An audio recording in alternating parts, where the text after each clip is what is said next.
the way to do a hymn. So this morning I have the pleasure of introducing our recorded guest speaker. And this, interestingly, we've had Reverend Richard Mirage on a Sunday morning before. He's the senior minister at Unity of Phoenix. But this week we got a message in through our website from someone who watches our services and comes occasionally, who said, you know what, I'd like to recommend that you have Reverend Richard Mirage some Sunday morning as a recording message. And ask and you shall receive. Seek and you shall find. For many years, Richard Mirage worked as a successful motivational speaker who traveled throughout North America to address Fortune 500 companies. During the early 1990s, he was called to ministry and attended ministerial school. He was ordained as a Unity minister in 1998 and served several ministries before becoming the senior minister at Unity of Phoenix in 2005, so 21 years ago. Richard has a degree in political science. He is an advocate for community service and enjoys a variety of hobbies, including performing as a stand-up comic. He's currently completing his first book, The 4 Most Important Questions You Can Ask Yourself. Reverend Richard Mirage. So my question for you is, if you had 2 wishes, what would you wish for? What is it that you would like to come true? What is a desire that you're yearning to have? Do you have a dream for your life? And what is it that you would like to create or enjoy or manifest? You know, today we are going to talk about the power and the importance of having a dream as we wrap up with the 5th and final week of our Songs of Life series. And I love doing these every year because we love music. We all have favorite songs that I think make us happy and uplifted. Songs that might have been our personal anthem that got us through a really tough time. Maybe a sad song when we need our cry to help us cry and have a nice cathartic release. There are incredible songs that we all love, and I like taking those and finding a spiritual message within each of them. Week 1, we looked at Coldplay's We Pray. Week 2, it was Bob Marley's Could You Be Loved? Then Don Henley's Heart of the Matter. And last week we looked at George Harrison's song, While My Guitar Gently Weeps. Today, we are going to close the series with a 1976 hit, I Have a Dream, by the pop band from Sweden, ABBA, whose name is the first letter of the singers' names, Annie Frid, Benny, Bjorn, and Agnetha. And it is written by the Bees, Benny and Bjorn, this song. And it was an absolute hit all across the world. I mean, literally from Argentina to Austria, from Canada to South Africa. 20 years later, they actually did a musical, Mamma Mia, to the music of ABBA. In fact, we went out and about there, and that's where I got the inspiration to actually do the song, because they played it in it, and I was just so moved by it.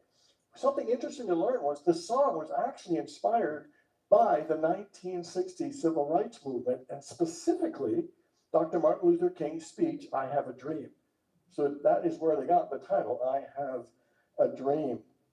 You know, this song clearly is a song of hope, a song of strength and resilience, particularly through difficult and challenging times, by having a goal, something to look forward to, something to move towards to help transform and improve our lives. I Have a Dream is clearly a positive song. It is an uplifting song, and I think in some ways it's very soothing. I think it's very comforting in a way. It's got the kind of Greek sound with the guitar, but I think it sounds almost like a lullaby. Do you know there are 28 children? There was a choir in the original that sang the chorus a lot at the end, and there's something so uplifting and innocent and optimistic hearing.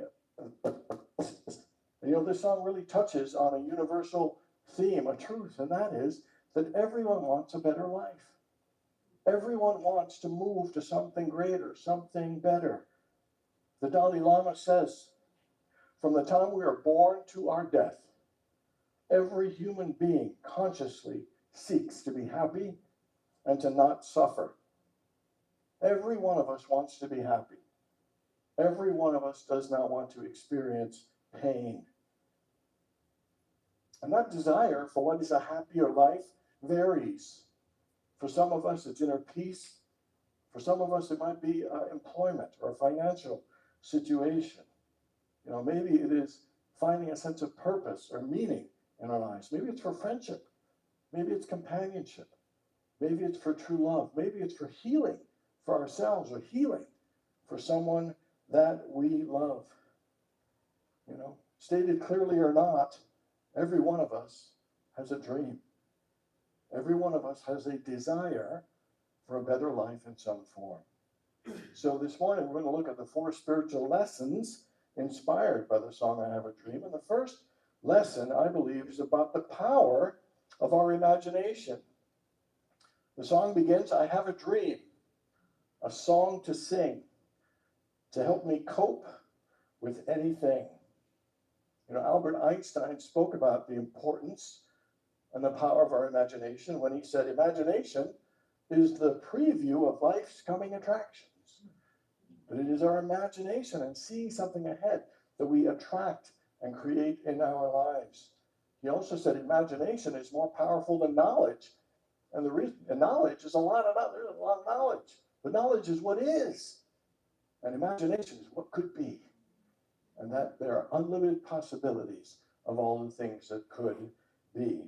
Imagination really is a divine faculty that allows us to see beyond what is to what could be. Imagination really is one of the amazing powers in which we get to co-create our lives with God. Several times in the Bible says, lift up your eyes and see. See the possibilities, see the good, see the wonder, see what is greater. You know, the song continues, if you see the wonder of a fairy tale, you can take the future even if you fail. And what it is saying, the power to envision something greater is almost even at its best and always works even when life isn't working well.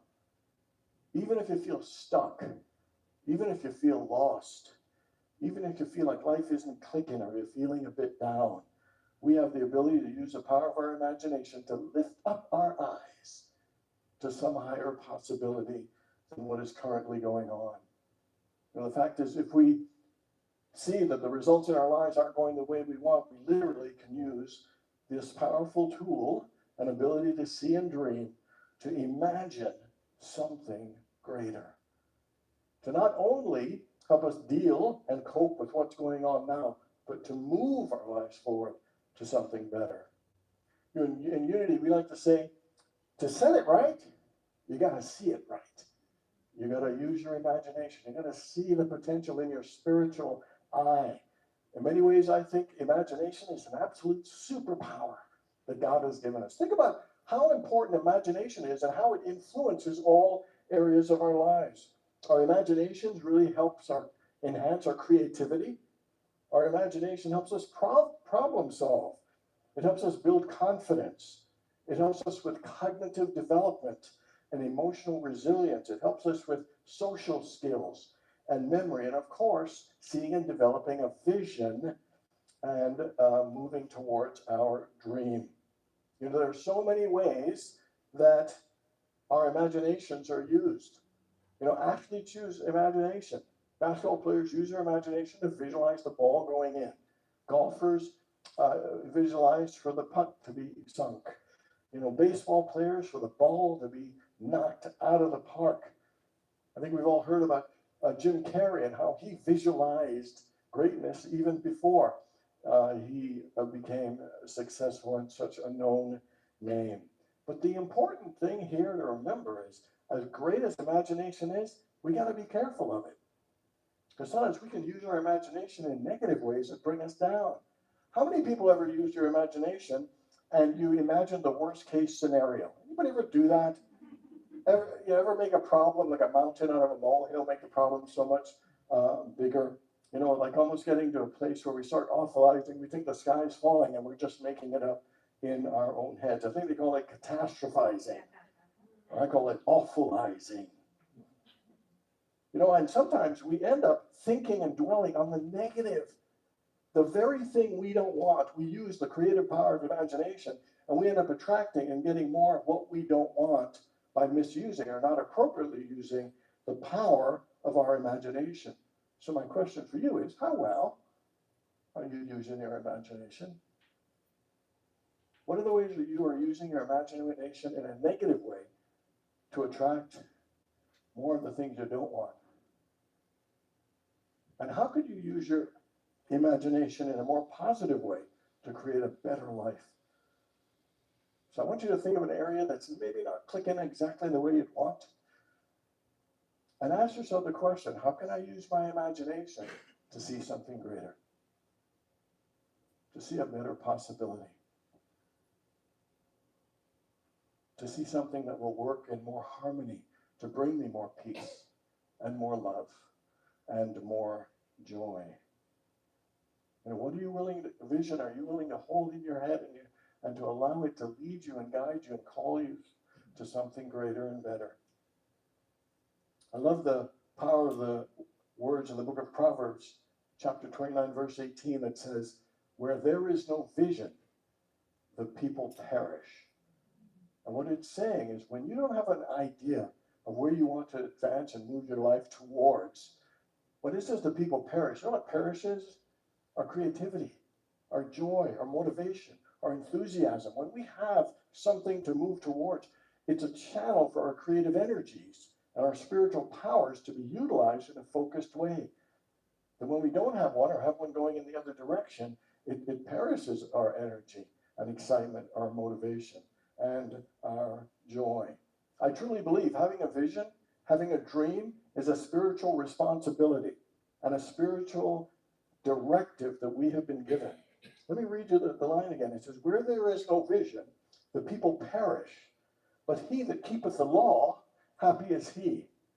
The individual who has a dream or a vision to move towards engages their imagination, directs their spiritual powers and energy, and moves their lives forwards to bring themselves more gifts, but to bring more light and goodness into our world. The first lesson in I Have a Dream is about the power of our imagination. The second lesson is about the power of belief. I believe in angels, something good in everything I see. I believe in angels when I know the time is right for me. They use that line a lot in the song. I believe in angels, something good in everything I see. And it has me reflect upon a line in the Talmud that says, every blade of grass has its angel that bends over it and whispers, growl, growl. I believe in angels, to me, is saying that there is an energy, reminding us that there is an energy and a power of good that is there for us.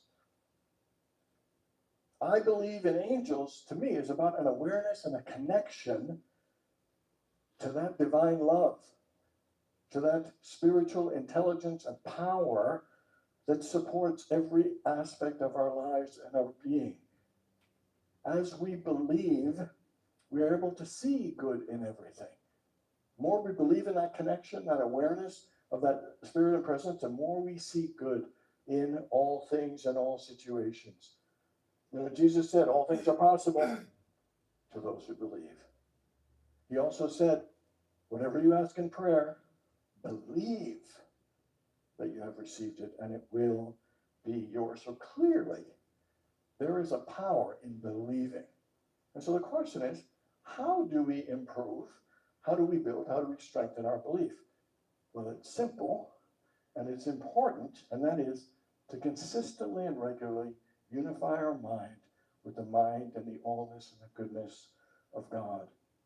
To align and unify our mind with the substance, with the presence and the power and the energy that makes all things possible. that the more we rest in that peaceful presence, that all-providing presence, the easier it actually gets to believe. The easier it gets to see good in everything, but to believe and know that even greater things can and will come forth in our lives. And you know, the more we believe, we begin to not only believe more deeply, we believe to move to a level of knowing. From not just believing, but knowing. To not just believing in God, but knowing God. To not just believing that God loves you and wants the best for you, but knowing that God loves you and wants the best for you. And not just believing that our dreams are important and they matter, but knowing that they are important and they matter. To not just believing that we are capable, powerful, and valuable, but knowing that we are capable, powerful, and valuable. I believe in angels. Something good in everything I see is really saying, I believe good is there for me. I may not see it fully yet, but I trust my good is unfolding in divine timing. I believe. Let's try this. Everybody repeat after me. I believe good is there for me. Together. I believe good is there for me. I may not see it fully, but I trust my good is unfolding. I may not see it fully, but I trust my good is unfolding in divine timing. I believe. I believe. I believe. The second lesson from the song is about the power of belief. The third one is about the power of perseverance. And I love these lines. It says, and my destination makes it worth the while, pushing through the darkness, still another mile. The song encourages us and also makes us aware that we need to persevere, that sometimes we need to push through the dark times.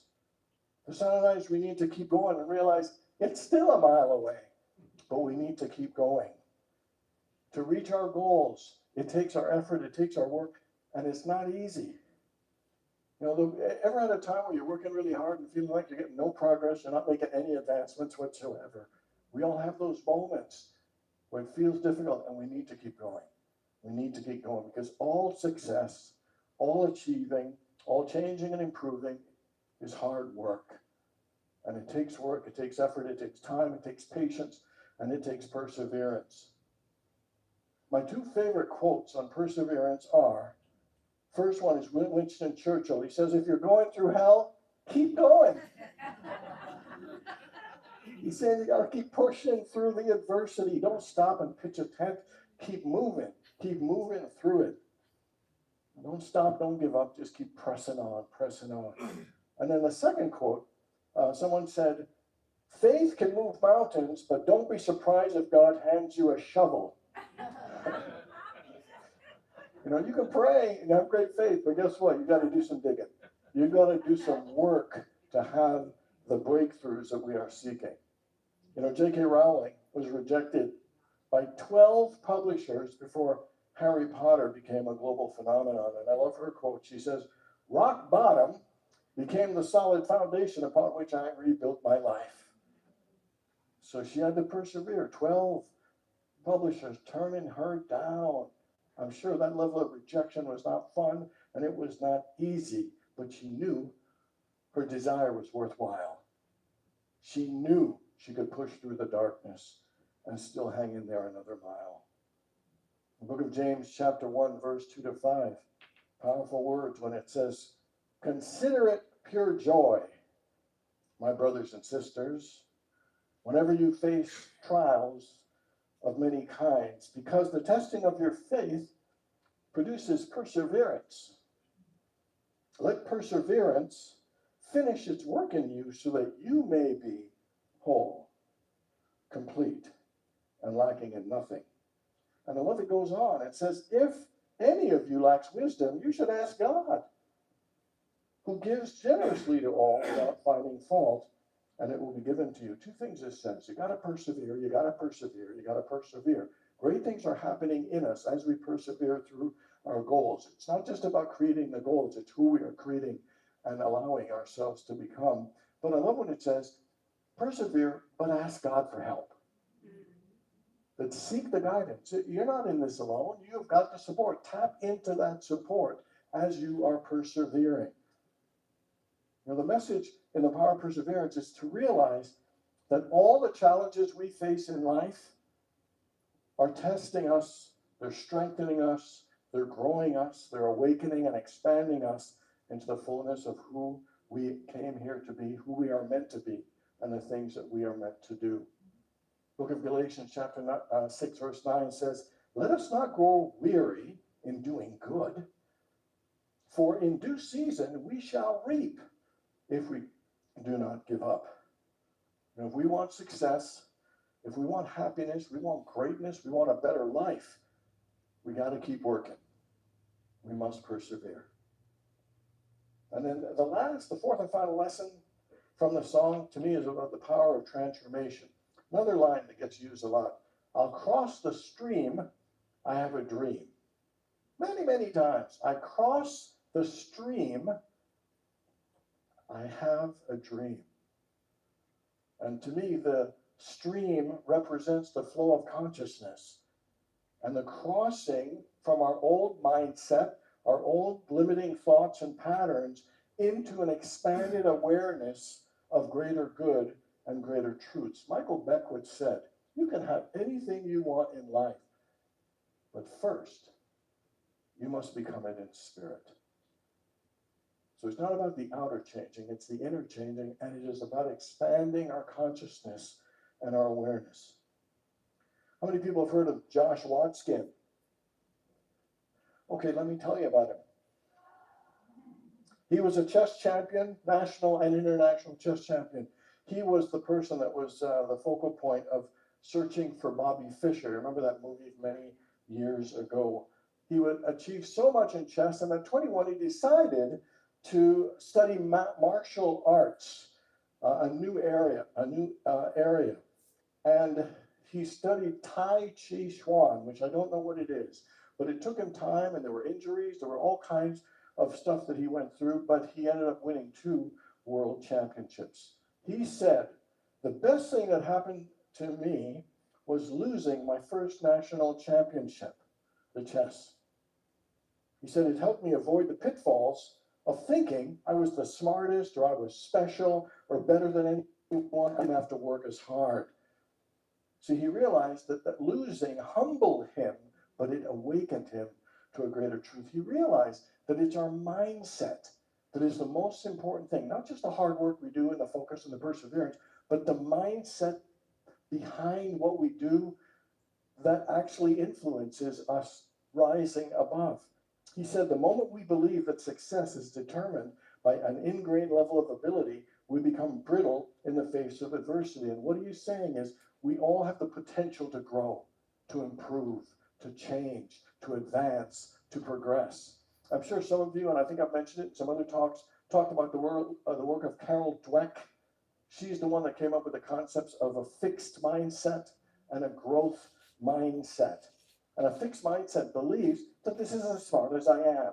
This is as good as it gets at whatever level that means. Where a growth mindset says, I can get better. I can improve. I can change. I can expand. I can discover new things. You know, it's a mindset that says that I can learn and improve versus one that says, well, this is as good as I am. You know, and the thing is, they did a study with 700 kids, and they differentiated which ones were the ones that were fixed mindset, which ones were the ones with growth, and every one of the growth mindsets over a 2-year period, their grades improved. And all of the ones that were fixed mindset, all their grades stayed the same. Even the sharp ones, or however the distribution was, that there was an improvement. Everybody stayed the same. And we're thinking, of course, all this is obvious. I would never do that to myself.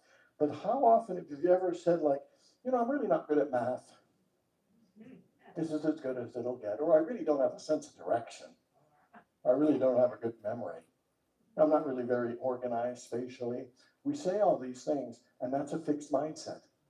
Thinking that I don't have a good memory, meaning it'll never get better, because this is just where I am, is actually not true, but we tell ourselves that truth. And whether it's our memory or our math or whatever it is, that we keep ourselves limited. And the guy, I saw a TED talk on This was really good. The guy said, one thing we should all ask to our vocabulary, instead of saying, I'm not good at this, I'm not good at this yet. Or I will get better at this. And it doesn't mean that we all have that, we're going to be world-class level at these things. But there's so much we are preventing ourselves and limiting ourselves from experiencing because we keep saying, that's as good as I am. It's not going to get any better than this. Do you know our brains have neuroplasticity, means right up until whenever that our brains have the ability to change and expand and learn new things. We have that built in us. And it's important to not override that program by telling us, fixed mindset, limiting beliefs.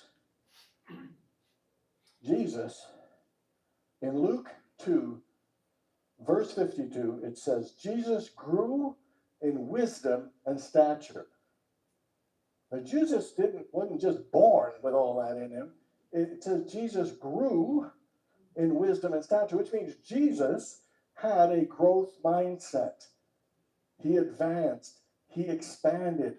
His awareness and consciousness grew in amazing ways because he put the work into it. It's a shift in consciousness from fear to faith, from resentment to forgiveness, from limitation to abundance, from limitation to unlimited possibilities for ourselves, our lives, and whatever situations we might be going through. We all want a better life, but the truth is we really can attract and create it in great ways.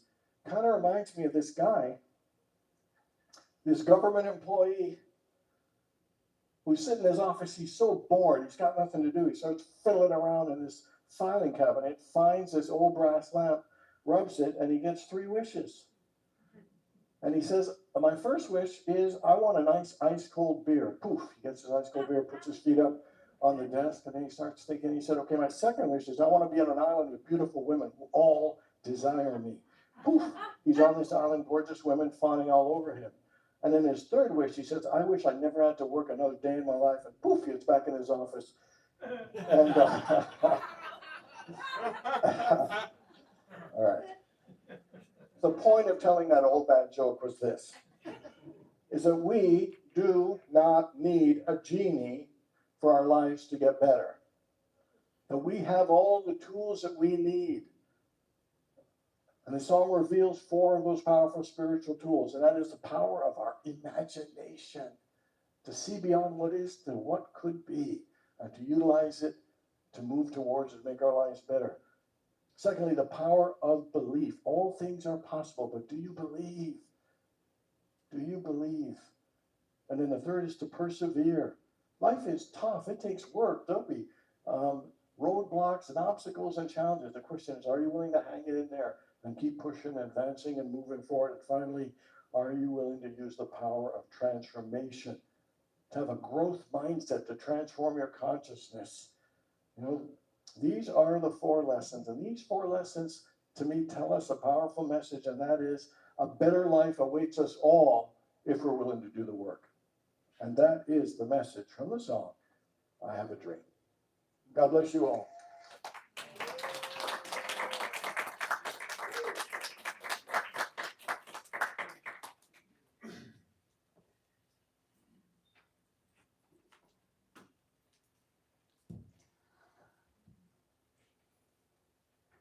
Let's have a time of meditation. Just integrate the message from today.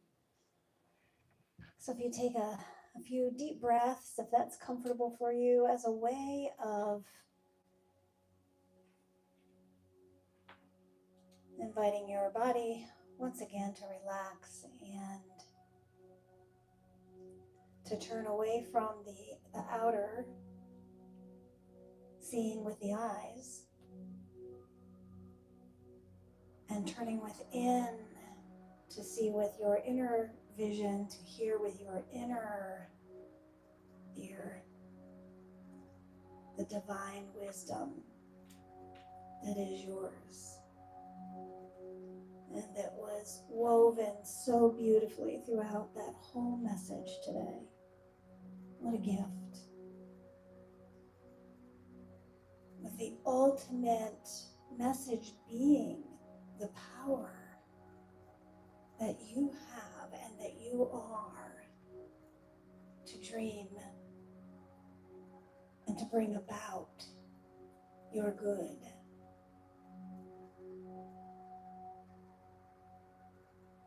So just breathe that in as we just sit with all the stories, all the quotes,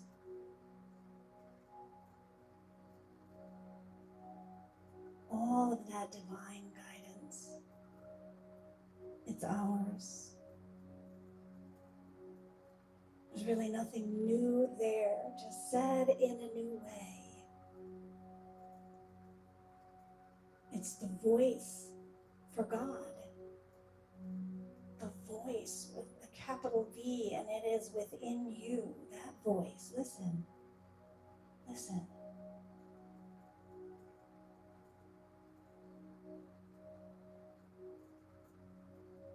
It loves you with a powerful love beyond your comprehension, beyond our understanding. And yet we are open. We have that open consciousness for more, to continue our evolution, our consciousness evolving, expanding out beyond all of our limited beliefs.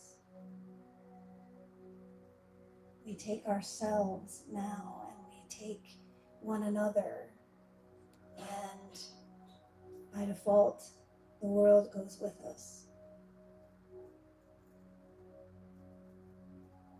We're grateful for that. We're grateful for Reverend Richard Mirage this morning.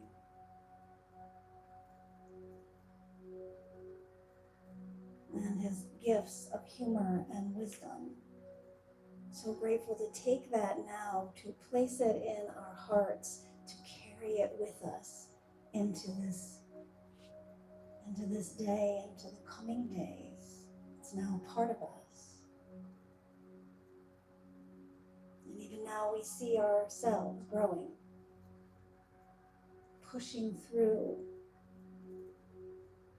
the boundaries, pushing beyond any limited beliefs. And so now, as we prepare to go forward into this week, we hold these truths in our hearts and in our minds with deep gratitude. So we say thank you.